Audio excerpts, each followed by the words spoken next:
Friends, good evening. देखो भारत के online platform पे आप लोगों का स्वागत है। फ्रेंड्स, हम दोनों को क्लास को कंटिन्यू करेंगे। हिस्ट्री क्लास को हम लोग कंटिन्यू करते हैं और आज हम बात करेंगे 18वीं सदी का प्रांतीय राज्य। तो प्रांतीय राज्य में हम बात करेंगे मैसूर के। लेकिन मैसूर को समझने से पहले थोड़ा सा हम उसकी पृष्ठभूमि समझ लेते हैं। आपको याद होगा कि सल्तनत काल में जब दिल्ली सल्तनत का शासनकाल चल रहा था और दिल्ली सल्तनत काल में जब तुगलक वंश का शासनकाल था, तुगलक वंश में मोहम्मद बिन तुगलक के शासनकाल में सल्तनत का सबसे बड़ा एम्पायर अगर किसी का था वो एमबीटी का मोहम्मद बिन तुगलक का था, जिसने 1325 से लेकर के 1351 ईस्वी तक दिल्ली सल्तनत पर उसने हुकूमत किया था और सबसे बड़ा एम्पायर उसका था। तो चूंकि कुछ उसकी ऐसी नीतियाँ रही जिस वजह से जनता में कहीं न कहीं असंतोष रहा, इसी को लेकर के सल्तनत में अगर सर्वाधिक विद्रोह किसी के समय हुआ तो वो मोहम्मद बिन तुगलक था। उसके समय कुल लगभग 37 विद्रोह हुए, जिनमें से अकेले ही उसमें से 27 विद्रोह सिर्फ दक्षिण भारत में हुए थे।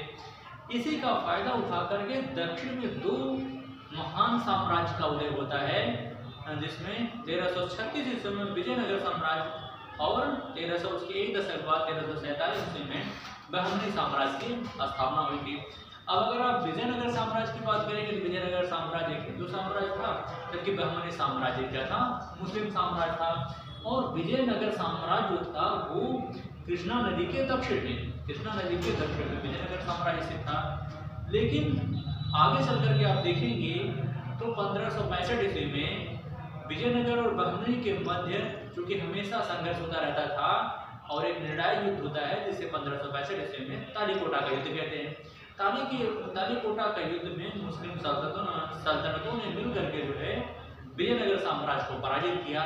हालांकि पतन की अवस्था में भी विजयनगर लगभग 1650 ईस्वी तक उसने जो है शासन किया। आगे चलकर देखेंगे तो विजयनगर के अवशेषों पर ही एक वाडियार वंश की स्थापना होती है और वाडियार वंश का शासक जो था चिक्का कृष्णराज था। चिक्का कृष्णराज वाडियार वंश का शासक था। हालांकि वाडियार वंश भी हिंदू राजवंशी था और उसके दो मंत्री थे, नंदराज और देवराज।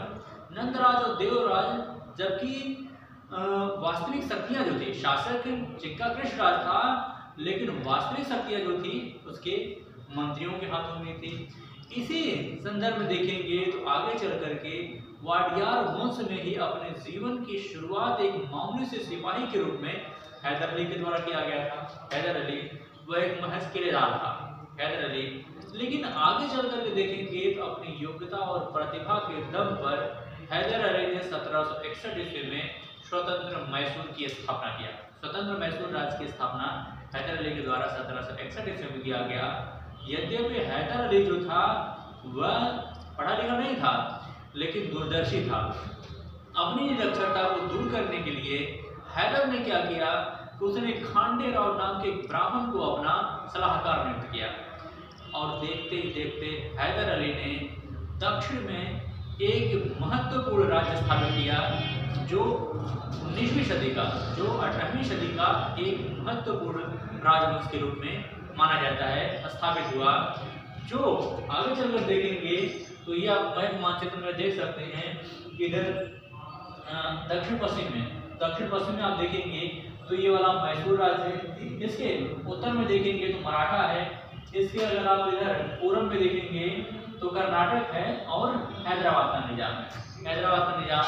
अब चूंकि ये सभी शक्तियां इसके समकालीन थी तो जाहिर सी बात है इसे टकराहट होना जो है स्वाभाविक है।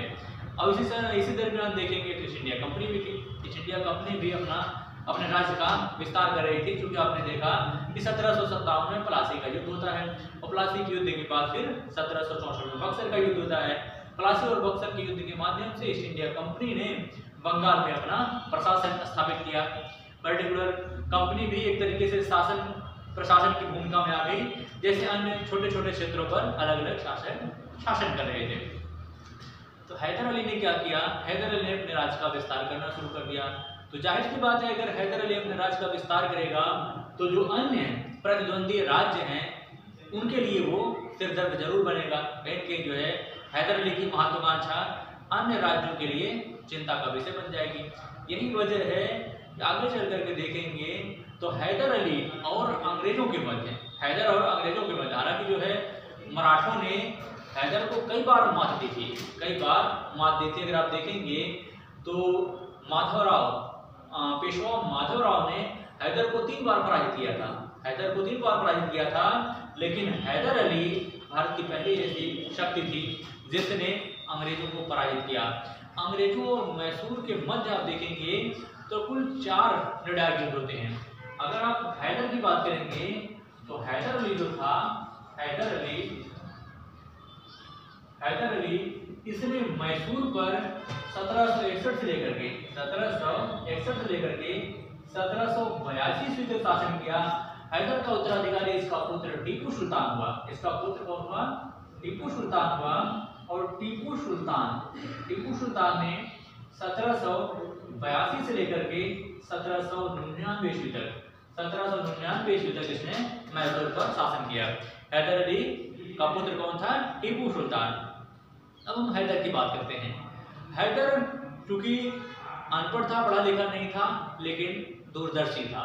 उसने जो है फ्रांसीसियों की सहायता से अपने सेना का उसने आधुनिकीकरण किया। उसने डिंडीगुल में जो है शस्त्रागार की स्थापना की और इस तरीके से अंग्रेजों के लिए हैदर एक सरदर्द बनता जा रहा था। यही वजह है अंग्रेजों और मैसूर के मध्य कुल 4 निर्णायक युद्ध होते हैं, जिन्हें हम आंग्ल मैसूर युद्ध के नाम से जानते हैं। अगर हम प्रथम आंग्ल मैसूर युद्ध की बात करें, तो प्रथम आंग्ल मैसूर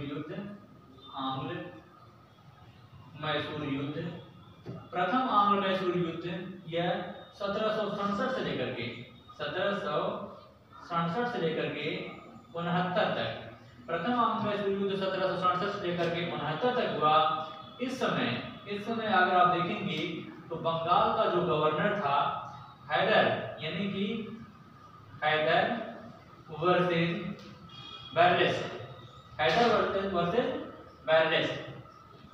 बैरलेस जो था, यह बंगाल का गवर्नर था। हैदर ने जो है कूटनीतिक चाल चलते हुए, जब ईस्ट इंडिया कंपनी ने हैदर पर आक्रमण किया तो हैदर ने कूटनीतिक चाल चलते हुए मराठे और निजाम को अपनी तरफ मिला करके हैदर ने अंग्रेजों को पराजित किया। और अंग्रेजों को पराजित करने के बाद 1767 ईस्वी में 1767 से 69 तक प्रथम आंग्ल मैसूर युद्ध हुआ और 1769 ईस्वी में अंग्रेजों पर मद्रास की संधि थोप दी। अंग्रेजों पर कौन सी संधि थोप दी? मद्रास की संधि अंग्रेजों के साथ किया। और यह ईस्ट इंडिया कंपनी की भारत में पहली पराजय थी। ईस्ट इंडिया कंपनी के भारत में पहली पराजय थी प्रथम आंग्ल मैसूर युद्ध 1769 से 69 तक। इसके कुछ दिनों बाद देखेंगे, कुछ दिन तक तो स्थिति शांत रही, हैदर अपने राज्य का विस्तार करता रहा। इसके बाद देखेंगे तो द्वितीय आंग्ल मैसूर युद्ध की बात करेंगे तो द्वितीय आंग्ल मैसूर युद्ध की बात करेंगे तो यह युद्ध 1780 से लेकर के 84 तक, 1780 से लेकर के 84 तक यह युद्ध चला, द्वितीय आंग्ल मैसूर युद्ध। और यह युद्ध जो था हैदर वर्सेस टीपू, हैदर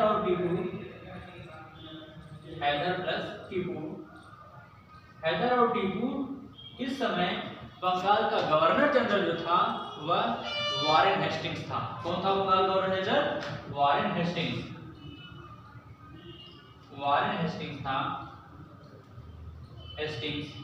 द्वितीय आंग्ल मैसूर युद्ध प्रारंभ होता है 1780 से लेकर 84 ईस्वी तक।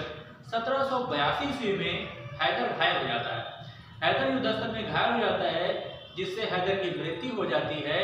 और हैदर की मृत्यु के बाद मैसूर की गद्दी पर उसका पुत्र टीपू सुल्तान बैठा।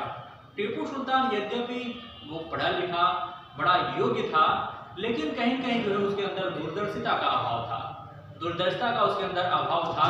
साथ ही साथ जो है कहीं कहीं अनुभव की भी कमी थी और हर कार्य में वह जल्दबाजी करता था। यही वजह है कि जब जो है विषम परिस्थितियों में हैदर ने मैसूर की रक्षा अपनी कूटनीतिक विचारधारा के आधार पर उसने मराठे और निजाम का सहयोग प्राप्त करके अंग्रेजों को मात दी थी। यही जो है वह मराठे और निजाम का सहयोग प्राप्त करने में असफल रहा। फलस्वरूप 1780 से लेकर के 84 ईस्वी तक द्वितीय आंग्ल मैसूर युद्ध हुआ।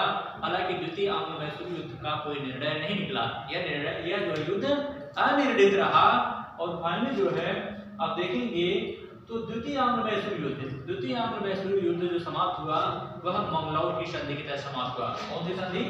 मंगलौर की संधि के तहत यह युद्ध समाप्त हुआ। और फाइनली आप देखेंगे तो दोनों ने एक दूसरे के विजित क्षेत्र को वापस कर दिया। लेकिन आगे चलकर देखेंगे तो हैदर भी अपनी स्थिति को मजबूत करने में जुट गया। इसी समय देखेंगे तो बंगाल का गवर्नर जनरल बन करके आता है लॉर्ड कॉर्नवालिस के समय देखेंगे तो अंग्रेजों और मैसूर के मध्य फिर से संघर्ष प्रारंभ होता है, जिसे तृतीय आंग्ल मैसूर युद्ध के नाम से जानते हैं। तृतीय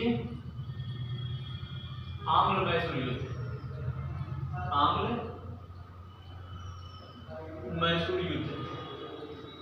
तृतीय आंग्ल मैसूर युद्ध और तृतीय आंग्ल मैसूर युद्ध 1790 से लेकर के 92 तक चलता है। 1790 से लेकर के 92 तक तृतीय आंग्ल मैसूर युद्ध चलता है। और इस बार चूंकि अगर आप देखेंगे तो जो लॉर्ड कॉर्नवालिस बड़ा दूरदर्शी और योग्य व्यक्ति था। उसने कूटनीतिक चाल चलते हुए उसने जो है मराठे और निजाम को अपनी तरफ मिला करके जो है उसने लालच दिया और उसके झांसे में मराठे और निजाम आ गए।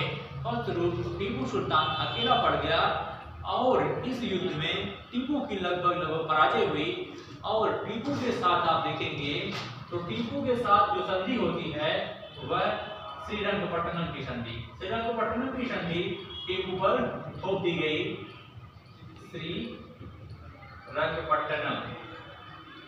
श्रीरंगपट्टनम की संधि टीपू पर थोप दी गई।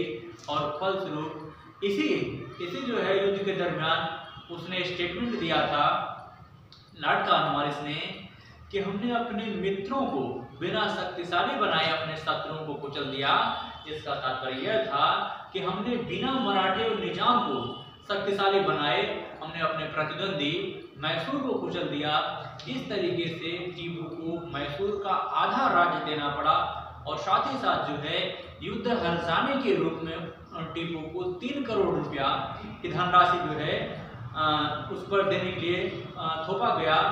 और साथ ही साथ यह भी कहा गया कि जब तक वह 3 करोड़ रुपया नहीं देगा ईस्ट इंडिया कंपनी को तब तक उसके दोनों पुत्र ईस्ट इंडिया कंपनी के पास बंधक के रूप में रहेंगे। और जब जो है टीपू सुल्तान ने यह महसूस किया कि उसे किसी क्षेत्रीय शासक से सहायता मिलने वाली नहीं है तो उसने अंतर्राष्ट्रीय स्तर पर जो है सहयोग प्राप्त करने का प्रयास किया। उसने जो है आप देखेंगे तो भारत, सऊदी अरब, ईरान जो है इराक, इन सभी क्षेत्रों में उसने अपने दूतमंडल भेजे। यहाँ तक कि जो है उसने फ्रांस के शासक नेपोलियन से जो है सहयोग प्राप्त करना चाहा, क्योंकि टीपू सुल्तान जो था वो फ्रांस से ही शिक्षा ग्रहण किया था और उसने फ्रांस की सदस्यता ग्रहण कर अपने आप को उसने जैकोबिन फ्रांस का एक संगठन था, जैकोबिन का उसने अपने आप को मेंबर घोषित कर दिया और श्रीरंगपट्टनम में उसने स्वतंत्रता का वृक्ष लगाया। और इसमें आप देखेंगे तो चतुर्थ आंग्ल मैसूर युद्ध के समय बंगाल का गवर्नर जनरल लॉर्ड वेलेस्ली था और उस समय आप देखेंगे तो नेपोलियन पूरे यूरोप में जो है नेपोलियन का वर्चस्व था। यूरोप के बड़े भूभाग को नेपोलियन जीत चुका था। नेपोलियन यहाँ तक कि रूस के एक बड़े भूभाग को भी जीत लिया था और वो अफगानिस्तान तक दस्तक देने वाला था।